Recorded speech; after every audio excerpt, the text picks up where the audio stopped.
Sir ಎಲ್ರಿಗೂ ನಮಸ್ಕಾರ. ಇವತ್ತು ನನಗಾಗಿರೋ ಸ್ಥಿತಿ ಇನ್ಯಾವ ಹೆಣ್ಮಗ್ಳಿಗೂ ಆಗಬಾರ್ದಂತ ಇವತ್ತು ನಾನು ಮೀಡಿಯಾ ಮುಂದೆ ಬಂದಿದ್ದೀನಿ. ನನ್ನ ಹಸ್ಬೆಂಡ್ ತೀರ್ಕೊಂಡು ಇವತ್ತಿಗೆ 39 ದಿವಸ ಆಯಿತು. ನನ್ನ ಹಸ್ಬೆಂಡ್ 22ನೇ ತಾರೀಕು ರಾತ್ರಿ ಆತ್ಮಹತ್ಯೆಗೆ ಶರಣಾಗಿದ್ದರು. ಅರ್ಧ ಜೀವ ಇತ್ತು. ಸೊ ನಾವು ಅಲ್ಲೇ ಹಾಸ್ಪಿಟಲ್ಗೆ ಸೇರಿಸಿದ್ವಿ. 23ನೇ ತಾರೀಕು ಬೆಳಗ್ಗೆ 10:15ಗೆ ಪ್ರಾಣ ಬಿಟ್ಟರು. ಅದಾಗಿದ್ದು 10 ನಿಮಿಷಕ್ಕೆ ನನಗೆ ಸ್ಟೇಷನಿಗೆ ಕರೆಸ್ಕೊಂಡ್ರು. ನನ್ನ ಮೈದುನ ತ್ರಿಮೂರ್ತಿ, ನಮ್ಮ ನಾದಿನಿ ಗಂಡ ನಾಗರಾಜ್, ಅವರ ಚಿಕ್ಕಮ್ಮನ ಮಗ ಸಿದ್ದರಂಗಸ್ವಾಮಿ ಇವರೆಲ್ಲ ಸೇರಿಕೊಂಡು ನನ್ನ ಸ್ಟೇಷನಿಗೆ ಕರೆಸ್ಕೊಂಡು ನಿನಗೆ ಕೇಸ್ ಮಾಡಿಸ್ತೀನಿ, ನಿಮ್ಮನ್ನು ಒಳಗಡೆ ಹಾಕ್ಸ್ತೀನಿ ಅಂತ ಹೇಳಿ ನನ್ನ ಹೆಸರಲ್ಲಿದ್ದ ದಾನಪತ್ರನ ಅವ್ರ ಹೆಸ್ರಿಗೆ ಬರ್ಸ್ಕೊಂಡಿದ್ದಾರೆ ಸರ್.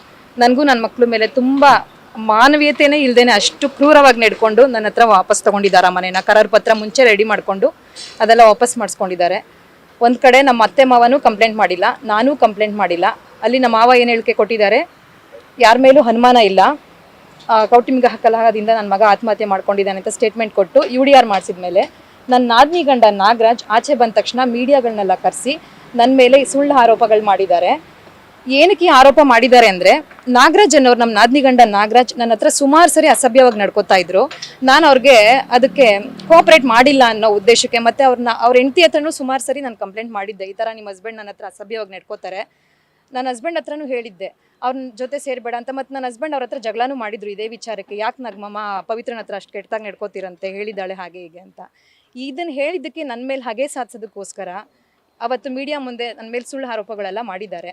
ಎಲ್ಲ ಟಿವಿನಲ್ಲೂ ಪ್ರಸಾರ ಮಾಡಿದ್ದಾರೆ ನನ್ನ ಮೇಲೆ ಸುಳ್ಳು ಆರೋಪ. ನಾನು ಇವತ್ತಿನವರೆಗೂ ಆ ಸಿಚುವೇಶನಿಂದ ಆಚೆ ಬರೋಕ್ಕಾಗಿಲ್ಲ. ಮತ್ತು ಇವರೆಲ್ಲ ಸೇರಿಕೊಂಡು ನಾನು ಏನು ಕಂಪ್ಲೇಂಟ್ ಮಾಡಿದ್ದೀನಿ, ನಾನು 22ನೇ ತಾರೀಕು ಜಾನ್ವರಿ FIR ಮಾಡಿದ್ದೀನಿ ಇವ್ರು 3 ಜನಗಳ ಮೇಲೆ. ನಮ್ಮ ಮೈದುನ ತ್ರಿಮೂರ್ತಿ ಮೇಲೆ, ನಮ್ಮ ನಾದಿನಿ ಗಂಡ ನಾಗರಾಜ್ ಮೇಲೆ, ನಮ್ಮ ಗಂಡನ ಫ್ರೆಂಡು ಸಿದ್ದರಂಗಸ್ವಾಮಿ ಮೇಲೆ, ನಾನು 3 ಜನದ ಮೇಲೆ FIR ಮಾಡಿಸಿದ್ದೀನಿ. ಆ FIR ಏನಂತ ಇದೆ, ಇವರೇ ಆತ್ಮಹತ್ಯೆಗೆ ಪ್ರಚೋದನೆ ಮಾಡಿದ್ದಾರೆ. ಅಂದರೆ ನನಗೂ ನನ್ನ ಹಸ್ಬೆಂಡ್ಗೆ ಜಗಳ ಆಗೋ ಥರ ಇವರೇ ಸರ್ ಮಾಡಿರೋದು. ಮನೆಯಲ್ಲಿ ರೆಕಾರ್ಡರ್ ಇಡಿಸಿದ್ದಾರೆ ಗೊತ್ತಿಲ್ಲದೆ ಇರೋ ಥರ. ಮತ್ತು ನಾನು ಮೊಬೈಲ್ ತೊಗೊಂಡು ಬಂದ್ಬಿಟ್ಟು ನನ್ನ ಮೊಬೈಲೆಲ್ಲ ಯೂಸ್ ಮಾಡಿದ್ದಾರೆ ಸರ್. ಇವ್ರು 3 ಜನ ಸೇರಿಕೊಂಡು ಅವ್ರ ಮನೆಗಳಲ್ಲಿ ಕೂತ್ಕೊಂಡು ನನ್ನ ಮೊಬೈಲ್ ಯೂಸ್ ಮಾಡಿದ್ದಾರೆ. ಈ ಥರ ಮಾಡಿಸಿ ನನ್ನ ಗಂಡಂಗೆ ಡ್ರಿಂಕ್ಸ್, ಮತ್ತು ನಾಗರಾಜನವರು ನನ್ನ ಗಂಡಂಗೆ ತುಂಬ ಡ್ರಿಂಕ್ಸ್ ಅಡಿಕ್ಟ್ ಮಾಡಿಸ್ಬಿಟ್ಟಿದ್ರು ಸರ್. ಪ್ರತಿ ದಿವಸ ಡ್ರಿಂಕ್ಸ್ ಮಾಡಿಸಿ ಕಳಿಸಿ ನಮ್ಮ ಮನೆಯಲ್ಲಿ ಜಗಳ ಆಗೋ ಥರ ಮಾಡಿ ನನ್ನ ಮೇಲೆ ದೈಹಿಕ ಮಾನಸಿಕ ಹಿಂಸೆ ಕೊಡೋ ಥರ ಮಾಡಿದ್ದಾರೆ ಸರ್. ಮಕ್ಳಿಗೂ ನೆಮ್ಮದಿ ಕೊಡ್ತಿರ್ಲಿಲ್ಲ, ನನಗೂ ನೆಮ್ಮದಿ ಕೊಡ್ತಿರಲಿಲ್ಲ. ಆ ರೇಂಜ್ಗೆ ನಮ್ಮ ಮನೆಯಲ್ಲಿ ಜಗಳ ಆಗೋ ಥರ ಮಾಡಿದ್ದಾರೆ.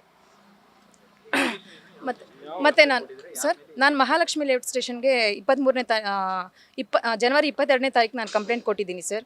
ಮತ್ತು ನಾನು ನಮ್ಮ ಹಸ್ಬೆಂಡ್ ಸಾಯೋದಕ್ಕಿಂತ ಮುಂಚೆ 3 ದಿವಸ ನಾನು ನಮ್ಮ ತಂದೆ ಶ್ರಾದ್ದ ಕಾರ್ಯ ಇತ್ತು ಅಂತ ಗೋಕರ್ಣಗೆ ಹೋಗಿದ್ದೆ. ಆ ಟೈಮಲ್ಲಿ ನನ್ನ ಮನೇಲಿದ್ದಿದ್ದು ಒಡವೆಗಳು, ನನ್ನ ಡಾಕ್ಯುಮೆಂಟ್ಸ್ಗಳು, ನನ್ನ ಹಸ್ಬೆಂಡ್ ಪ್ರತಿಯೊಂದು ಡಾಕ್ಯುಮೆಂಟ್ಸ್ಗಳು ಎಲ್ಲನೂ ಎತ್ಸ್ಕೊಂಡು ಹೋಗಿದ್ದಾರೆ ಸರ್. ಅದು ಲಾಕರ್ನ ತೆಗ್ಸೋರ್ನ ಕರೆಸಿ ತೊಗೊಂಡೋಗಿದ್ದಾರೆ ಸರ್. ಈಗ ನನ್ನ ಒಡವೆಗಳಿಲ್ಲ, ಒಂದು ಡಾಕ್ಯುಮೆಂಟು ಮನೆಯಲ್ಲಿಲ್ಲ. ಒಂದು ಡಾಕ್ಯುಮೆಂಟ್ ಏನಕ್ಕಾದ್ರೂ ಬೇಕಂದ್ರೆ ನಾನು ಇವಾಗ ಏನು ಮುಂದಕ್ಕೆ ಕೆಲಸ ಮಾಡೋದಕ್ಕೂ ನನ್ನ ಹತ್ರ ಒಂದು ಡಾಕ್ಯುಮೆಂಟ್ಸ್ ಮನೇಲಿಲ್ಲ ಸರ್. ಸುಮಾರು ಒಂದು 15 ಲಕ್ಷದ ಒಡವೆಗಳಿಲ್ಲ, ಪ್ರತಿಯೊಂದು ಡಾಕ್ಯುಮೆಂಟ್ಸು ಇಲ್ಲ. ನನ್ನ ಮಕ್ಳದ್ದು ಬರ್ತ್ ಸರ್ಟಿಫಿಕೇಟಿಂದ ಹಿಡಿದು ಪ್ರತಿಯೊಂದು ಎತ್ಸ್ಕೊಂಡು ಹೋಗಿದ್ದಾರೆ ಸರ್ ಮನೆಯಲ್ಲಿ. ಅಂದರೆ ಸರ್ ನನಗೆ ನನ್ನ ಹಸ್ಬೆಂಡು 2022 ಅಕ್ಟೋಬರಲ್ಲಿ ದಾನಪತ್ರ ಮಾಡಿಕೊಟ್ಟಿದ್ರು ಸರ್. ಕುರ್ಬರಳ್ಳಿಯಲ್ಲಿ ಒಂದು ಮನೆ ಇತ್ತು. ಆ ಮನೇನ ದಾನಪತ್ರ ಮಾಡಿಕೊಟ್ಟಿದ್ದ ದಿವಸನೇ ಹೇಳಿದ್ರು, ನಮ್ಮ ಮನೆಯವ್ರಿಗೆ ಯಾರಿಗೂ ಹೇಳಬೇಡ ಪವಿತ್ರ, ಅವ್ರಿಗೆ ಯಾರಿಗೂ ನಿನಗೆ ಮನೆ ಮಾಡಿಕೊಟ್ರೆ ಸಹಿಸಲ್ಲ ಅವ್ರು ಯಾರೂ, ಹಾಗೆ ಹೀಗೆ ಅಂತ ಹೇಳಿದರು. ನಾನೇನು ಹೇಳಿರಲಿಲ್ಲ ಸರ್.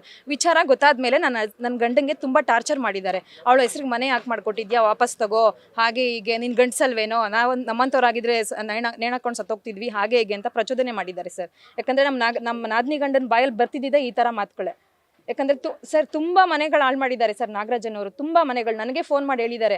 ನಾವಂತೂ ಅವ್ರ ಮೇಲೆ ಏನೂ ಅಲ್ಲಿ ಇದು ಮಾಡೋಕ್ಕಾಗಲಿಲ್ಲ, ನೀನಾದರೂ ಇದನ್ನು ಇದು ಮಾಡು. ನಾಗರಾಜನವರು ತುಂಬ ಸಂಸಾರಗಳು ಹಾಳು ಮಾಡಿದ್ದಾರೆ ಸರ್. ನನ್ನ ಹತ್ರನೇ ಸ್ವಂತ ಬಾಮೈದಿನ ಹೆಂಡತಿ ತಂಗಿ ಆಗಬೇಕು ಸರ್, ಅಣ್ಣ ಅಂತ ಕರಿತಿದ್ದವರೇ ನನ್ನ ಹತ್ರನೇ ಕೆಟ್ಟದಾಗ ಅಸಭ್ಯವಾಗಿ ನಡ್ಕೊಂಡಿದ್ದಾರೆ ಸರ್. ನಾನು ಯಾವುದಕ್ಕೂ ಒಪ್ಪಿಗೆ ಕೊಟ್ಟಿಲ್ಲ ಅನ್ನೋದಕ್ಕೆ ಈ ಥರ ನನ್ನ ಮೇಲೆ ಸುಳ್ಳು ಆರೋಪಗಳು ಮಾಡಿ ಸೇಡ್ ತೀರಿಸ್ಕೊಂಡಿದ್ದಾರೆ ನನ್ನ ಮೇಲೆ. ಇವತ್ತು ನಾನು ಎಲ್ಲೂ ತಲೆ ಎತ್ಕೊಂಡು ಓಡಾಡಬಾರ್ದು, ನನ್ನನ್ನು ಮಾರಲಿ ಕುಗ್ಗಿಸ್ಬಿಡ್ಬೇಕು, ಇವಳದು ಹೆಂಗೆ ಬದುಕ್ತಾಳೋ ಬದುಕಲಿ, ಇವಳು ಮಕ್ಕಳು ಬದುಕಬಾರ್ದು ಅನ್ನೋ ಥರ ಅವ್ರ ಆಲೋಚನೆಗಳು. ಅಂದರೆ ಇದೆಲ್ಲ ಕಾನ್ಸ್ಪರೆನ್ಸಿ ಮಾಡಿದ್ದಾರೆ ಸರ್ ನನ್ನ ವಿರುದ್ಧ.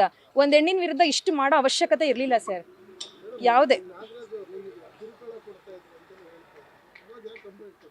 ಸರ್ ಮನೆ ವಿಚಾರಗಳು ಯಾರಾದರೂ ಕಂಪ್ಲೇಂಟ್ ಕೊಡ್ತಾರೆ ಸರ್. ಅವ್ರ ಹೆಂಡ್ತಿಗೂ ಮತ್ತು ನನ್ನ ಗಂಡಂಗೆ ಹೇಳಿದ್ದೆ ಸರ್. ನನ್ನ ಗಂಡನೇ ಮಾತಾಡಿದ್ದಾರೆ ಸರ್. ಸರ್ ಏನು ಉಳಿಸಿದ್ದಾರೆ ಸರ್ ಇವತ್ತು ನನಗಾಗಾದರೆ?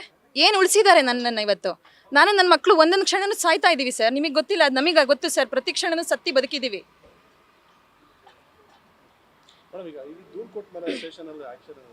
ಸರ್. ಅವ್ರಿಗೆ ಪೊಲೀಸ್ ಸ್ಟೇಷನಲ್ಲಿ ಏನು ಕೆಲಸಗಳು ಬೇಕೋ ಅದು ಮಾಡ್ತಿದ್ದಾರೆ ಸರ್. ನಾನು ಯಾರನ್ನೂ ಇಲ್ಲಿ ಬ್ಲೇಮ್ ಮಾಡ್ತಾ ಇಲ್ಲ ಸರ್. ಏನಂದರೆ ನನ್ಗೆ ಏನು ಒಂದು ಮುಂದಕ್ಕೊಂದು ಕೆಲಸ ಮಾಡೋದಕ್ಕೆ ಒಂದು ಡಾಕ್ಯುಮೆಂಟ್ಸ್ ಇಲ್ಲ ಸರ್ ನನ್ನ ಮನೆಯಲ್ಲಿ. ಇಲ್ಲ ಸರ್, ಯಾರನ್ನೂ ಕರೆದು ವಿಚಾರಣೆ ಏನು ಮಾಡಿಲ್ಲ ಸರ್. ನ್ಯೂಸ್ ಫಸ್ಟ್ ನಿರ್ಭೀತಿಯಿಂದ ನಿಮ್ಮ ಪರವಾಗಿ.